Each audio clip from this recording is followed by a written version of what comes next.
And joining us now to share their insights on the situation, we have Dr. Jessica Russo. She's a mental health advisor and board member for Doctors Against Forced Organ Harvesting. We also have Jan Jekielek. He's a senior editor at the Epoch Times and the host of American Thought Leaders. Jan has been covering the forced organ harvesting issue over the last 20 years. He's also the author of the forthcoming book, Killed to Order, China's Organ Harvesting Industry and the True Nature of America's Biggest Adversary. Thank you both so much for joining us. Dr. Russo, first, what was your reaction to this hot mic moment, and where do you think these organs are coming from? I think it was really stunning, and I think it was actually an inadvertent admission of what we have known to be happening since 2006. It is very clear that the Chinese government is harvesting organs from unwilling donors. And there was something back in 2019, this was about a 1-minute clip from a military hospital in China that made it very clear that top Chinese officials are getting multiple organs to prolong their lives.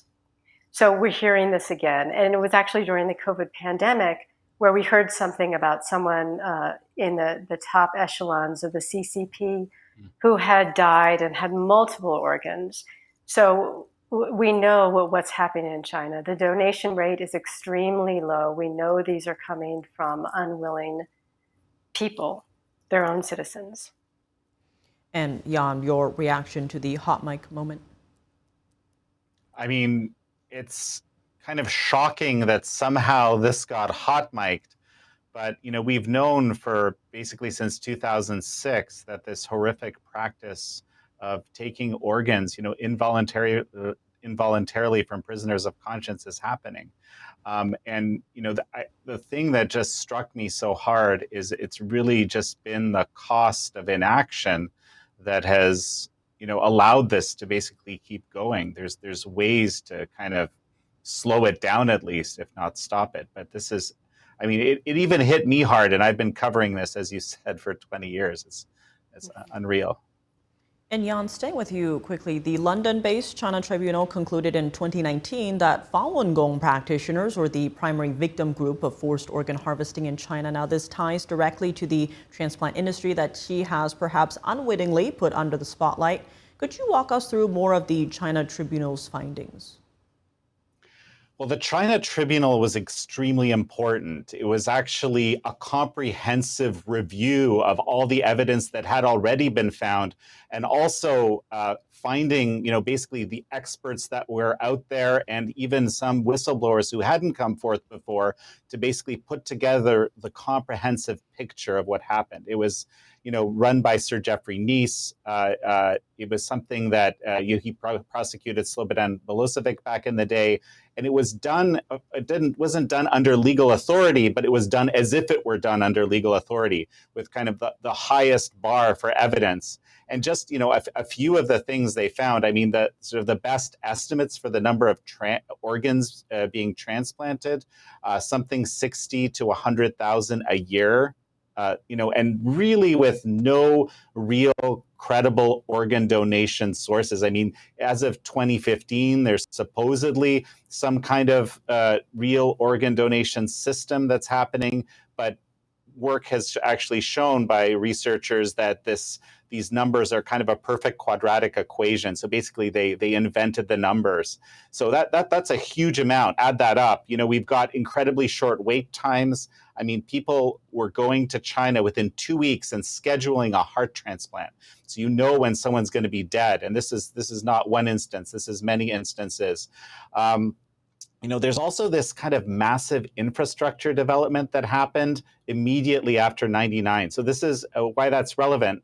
The persecution of Falun Gong practitioners was initiated by the Chinese Communist Party in 1999. And there was already this killing of prisoners for organs happening. But what happens right at the time when the Falun Gong persecution begins, when the CCP starts that, is this massive, massive growth. To kind of illustrate it, I pulled a number here. You know, I think in 1999, there were 22 liver transplant centers that existed in the country. By 2006, it was something like 500. So, you know, just massive, massive growth, again, with no real credible organ donation source. And they would tell people that it's actually executed prisoners that are getting people are getting killed for these organs, they would admit that. What they wouldn't admit is that it's actually completely innocent people, prisoners of conscience, that were put into the system, the labor camps and the jails, by the hundreds of thousands. Ultimately millions pass through that system, and a very, very vulnerable population, because they're not implicating their family members, they're not implicating their fellow practitioners, they're being tortured by the regime anyway, so people just disappear, and no one imagined that something as horrible as this could actually be happening to them. And Dr. Russo, Doctors Against Forced Organ Harvesting were the ones who actually coined the term forced organ harvesting. Talk to us about this horrific practice and what it entails. Well, a lot of people think that this is black market organ trade that happens throughout the world, including in the US. But what is happening in China is very unique. The Chinese government is the only one in the world that's harvesting organs forcibly from donors, living donors. These are primarily Falun Gong practitioners.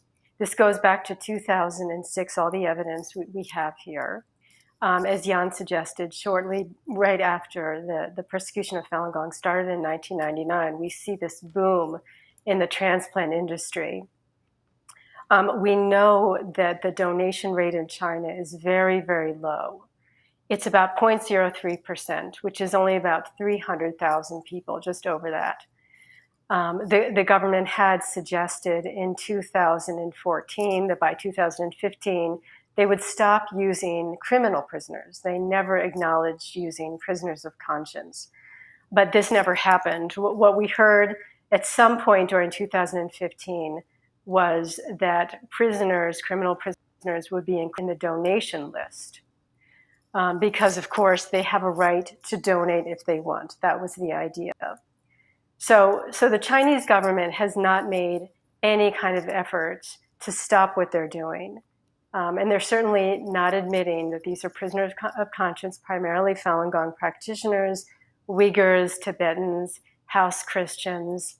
And like Jan suggested, the China Tribunal, and even before that, in 2016, there was a massive research project into what's going on in China in organ transplantation. And the numbers showed it was between 60 to 100,000 transplants they were doing per year. And with such a low donation rate, it can only be these prisoners of conscience, especially when the infrastructure has expanded so intensely right after the persecution. That's not a coincidence. And Dr. Russo, House Speaker Mike Johnson telling NTD in response to the hot mic moment, quote, "It tells you where their worldview is in contrast to ours," adding, "If the leaders are talking about it, it should alarm us." What can we draw from these comments about the CCP's worldview? They don't care about people. They have no ethics.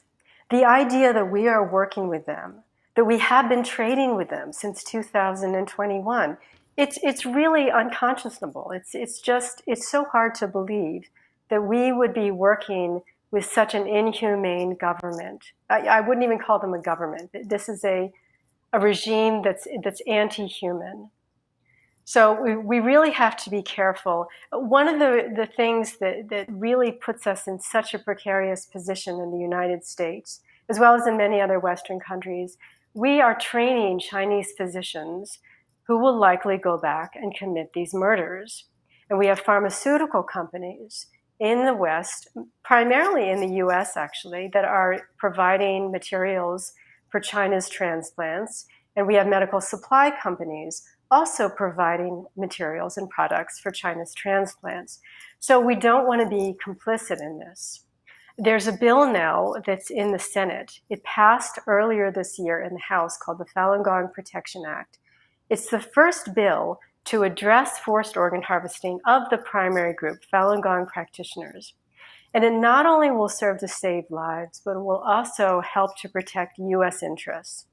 And this also includes patients who are going to be lured by China's short wait times. And you can get an appointment to get an organ within 2 weeks. That's unheard of here. You can get a heart, you can get cornea, whatever you want, as long as you can pay the money for it. So we do not want to be complicit in this crime. And Jan, what does this hot mic moment tell us about the CCP's worldview? Something really important, it actually makes me think of, and this is just, there's a scholar at Stanford named Chenggang Xu whose contention is that the CCP, or the Chinese Communist Party, basically fooled America and the world into believing that they were simply an authoritarian regime, not an actual totalitarian regime, which they are in fact. Okay, which means that the Chinese Communist Party is supreme. The life of the Chinese Communist Party is supreme to all other goals in the society, basically, right? And so what he figured out was that the way that the Chinese Communist Party actually has stayed in power, say in comparison to the Soviet Communist Party and others which have collapsed, is by creating a situation where they would put strategic direction down into the regions, and in the regions, the regions would actually start competing with each other, like, for example, the different states, about implementing their directives. So in order to achieve something like this organ harvesting, I was trying to figure out how is it that they could have grown so quickly, instantly, when the Falun Gong persecution began, right? But we have this situation where, one, they were targeted for eradication. I use that term. That was, I believe, Jiang Zemin's words. There was this goal to increase the transplant industry. And all it really took, and basically these people were dehumanized in the most horrible ways through massive state propaganda. I'm talking about the Falun Gong here.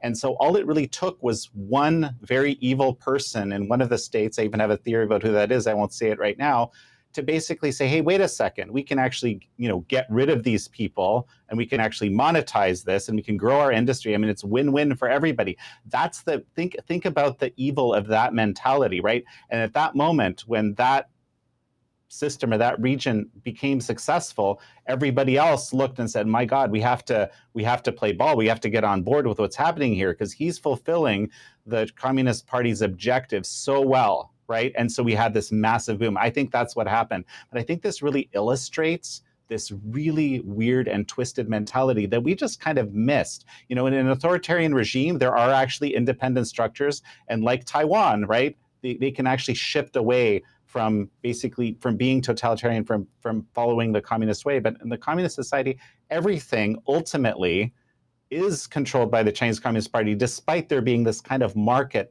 in implementing party directives that was created. Well, Dr. Jessica Russo, Jan Jekielek, thank you both so much for joining us. Thank you. Thank you.